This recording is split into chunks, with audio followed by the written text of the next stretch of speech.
मरने के बाद और जन्म से पहले आत्मा कहाँ रहती है? दोस्तों, धार्मिक ग्रंथों में आता है कि शरीर नश्वर है और आत्मा अमर है। मृत्यु के बाद शरीर मुर्दा हो जाता है, लेकिन आत्मा कभी नहीं मरती। जब एक इंसान की मृत्यु हो जाती है तो आत्मा उसके शरीर को छोड़कर निकल जाती है।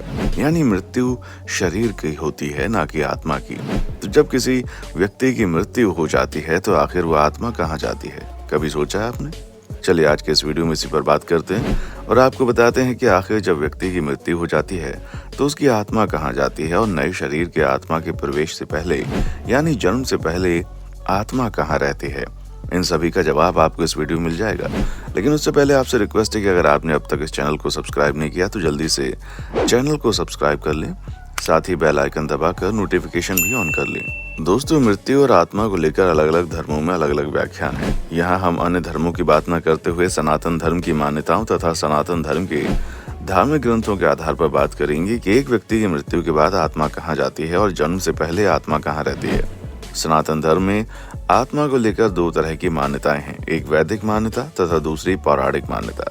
चलिए पहले आपको वैदिक मान्यताओं के अनुसार आत्मा के रहस्य बताते हैं। वैदिक ग्रंथ के अनुसार आत्मा 5 तरह के कोश में रहती है: अन्नमय, प्राणमय, मनोमय, विज्ञानमय और आनंदमय। इन्हीं कोशों में रहकर आत्मा जब शरीर छोड़ती है तो मुख्य तौर पर उसकी 3 तरह की गतियां होती हैं: 1 ऊर्ध्व गति, 2 स्थिर गति और 3 अधोगति। ऊर्ध्व गति के बारे में कहा गया है कि इस गति के अंतर्गत व्यक्ति ऊपर के लोक की यात्रा करता है। ऐसा वही व्यक्ति कर सकता है जिसने जागृत, स्वप्न और सुषुप्ति में खुद को साक्षी भाव में रखा है या निरंतर भगवान की भक्ति की है। ऐसे व्यक्ति पितृ या देव योनि के सुख भोग कर पुनः धरती पर जन्म लेते हैं। स्थिर गति का अर्थ है किसी व्यक्ति के मरने के बाद न ऊपर के लोक न नीचे के लोक में, अर्थात उसे यहीं तुरंत ही जन्म लेना होगा। यह जन्म उसका मनुष्य योनि का ही होगा। अधोगति के बारे में मान्यता है कि जिस व्यक्ति ने किसी भी प्रकार का पाप करके या नशा करके अपनी चेतना या होश के स्तर को नीचे गिरा लिया है, वो नीचे के लोकों की यात्रा करता है। ऐसी आत्माओं का जन्म कीड़े मकोड़े और गहरे जल में रहने वाले जीवों के रूप में होता है। अब चलिए आपको बताते हैं कि पौराणिक मान्यताओं के अनुसार आत्मा के साथ क्या होता है। पुराणों के अनुसार जब भी कोई मनुष्य मरता है या आत्मा शरीर का त्याग करती है, यात्रा प्रारंभ करती है, तो इस दौरान उसे 3 प्रकार के मार्ग मिलते हैं। उस आत्मा को किस मार्ग पर चलाया जाएगा, ये केवल उसके कर्मों पर निर्भर करता है। ये 3 मार्ग हैं: अर्ची मार्ग, धूम मार्ग और उत्पत्ति विनाश मार्ग। अर्ची मार्ग ब्रह्मलोक और देवलोक की यात्रा के लिए होता है, वहीं धूम मार्ग पितृलोक की यात्रा पर ले जाता है और उत्पत्ति विनाश मार्ग नरक की यात्रा के लिए है। मृत्यु के बाद आत्मा की यात्रा के बारे में हिंदू धर्म के महत्वपूर्ण ग्रंथों में से एक गरुड़ पुराण में भी विस्तार से बताया गया है और आत्मा से जुड़े लगभग रहस्य के जवाब यहाँ पर मिलते हैं। गरुड़ पुराण के मुताबिक जब व्यक्ति की मृत्यु होती है तो मृत्यु से ठीक पहले 2 यमदूत आत्मा को अपने साथ लेने के लिए उस व्यक्ति के पास आते हैं और मृत्यु के तुरंत बाद आत्मा को लेकर अपने साथ लेते हुए यमलोक की यात्रा पर निकल पड़ते हैं। जो पवित्र आत्मा होती है वो बड़ी आसानी से यमदूतों के साथ जाने लगती है, जबकि दुष्ट आत्मा या पाप करने वाले व्यक्ति की आत्मा जाने से मना करने लगती है। तो ऐसी स्थिति में यमदूत उसे जबरदस्ती यमलोक की तरफ ले जाते हैं।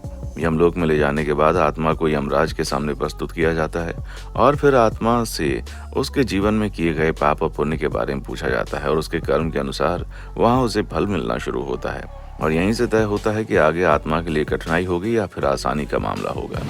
लगभग 24 घंटे तक आत्मा को यमलोक में रखा जाता है और उसके किए का पूरा हिसाब होता है। उसके बाद आत्मा को फिर से दोनों यमदूत उसी जगह पर लाकर छोड़ देते हैं जहां पर उस व्यक्ति ने अपने प्राण त्याग दिए थे। हिंदू धर्म की मान्यताओं के अनुसार उस जगह पर लगभग 13 दिनों तक आत्मा यूं ही रहती है। इस दौरान एक व्यक्ति की मृत्यु के बाद के सभी रीति रिवाज और अनुष्ठान किए जाते हैं ताकि मृत व्यक्ति की आत्मा को शांति मिल सके। जब 13वें दिन सारे अनुष्ठान पूरे हो जाते हैं तो फिर से आत्मा को यमलोक की तरफ ले जाया जाता है।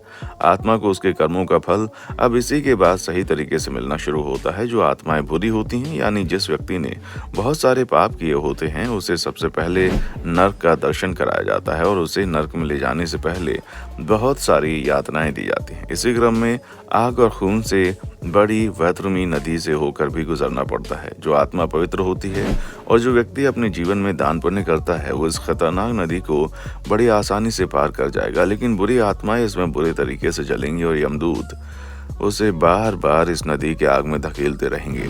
यह प्रक्रिया लगभग 17 दिनों की होती है। 18वें दिन आत्मा को यहाँ से लेकर यमदूत आगे बढ़ते हैं और फाइनली यम नगरी पहुंच जाते हैं। यहाँ भी खूबसूरत नदी होती है जिसका जल काफी स्वच्छ है और नदी में कमल के फूल खिले होते हैं। पास में एक बड़ा विशाल वृक्ष होता है जिसके नीचे आत्मा बैठती है और यहाँ आत्मा को मरने के बाद पहली बार भोजन दिया जाता है। भोजन के रूप में आत्मा को वही सब कुछ मिलता है जो मरने वाले व्यक्ति के परिजनों द्वारा दान पुण्य किया जाता है। यहाँ कुछ देर विश्राम करने के बाद आत्मा को अंततः यमराज के सामने प्रस्तुत किया जाता है। यमराज का रूप ऐसा होता है कि बुरी आत्मा उसे देखकर कांपने लगती है और उसकी हालत खराब हो जाती है। बुरी आत्माओं को उसके कर्मों के हिसाब से यमराज तुरंत नर्क में भेज देते हैं और उसे यहाँ अलग अलग तरह की यातनाएं दी जाती हैं। आत्माओं को तब तक यातनाएं दी जाती हैं जब तक कि वो शुद्ध ना हो जाए। जो व्यक्ति जितने ज्यादा पाप किए रहेंगे उन्हें उतने ज्यादा कष्ट मिलेंगे। शुद्ध होने के बाद भी उसे स्वर्ग नहीं मिलेगा, बल्कि उसके कर्म के हिसाब से उसे किसी न किसी योनि में जन्म लेना पड़ेगा। ये कुत्ते, कीड़े मकोड़े से लेकर दूसरे जानवरों तक के रूप में आ सकते हैं। वहीं पवित्र आत्माओं को किसी तरह की कठिनाई नहीं होगी, बल्कि जब उसे यमदूत वापस ले जाएंगे तो यमलोक में पहुंचते ही एक विशेष विमान के द्वारा उन्हें विष्णु नगर में पहुंचा दिया जाएगा और उन्हें भगवान विष्णु की नगरी में स्थान मिल जाएगा और यहाँ पर बड़े आराम से और सभी तरह की सुख सुविधाओं के साथ रहेंगे। ऐसे लोगों को दोबारा जन्म नहीं लेना पड़ेगा, क्योंकि इस जगह स्थान मिलने का मतलब है कि उन्हें मोक्ष की प्राप्ति हो गई है। दोस्तों, उम्मीद करते हैं कि अब आपको समझ आ गया होगा कि मृत्यु के बाद और जन्म से पहले आत्मा कहाँ रहती है। वीडियो के बारे में अपनी राय हमें कमेंट बॉक्स में आकर बताएं। वीडियो अच्छी लगी तो इसे लाइक करें, शेयर करें और इसी तरह की जानकारी के लिए इस चैनल को सब्सक्राइब करें। बेल आइकन दबाना बिल्कुल ना भूलें। देखने के लिए शुक्रिया। दोस्तों, आपकी स्क्रीन पे 2 और वीडियोस दिख रही हैं, जिसे देखने के लिए आप इस स्क्रीन पर क्लिक करें। दोनों देखिएगा, बहुत अच्छी वीडियो बनी है।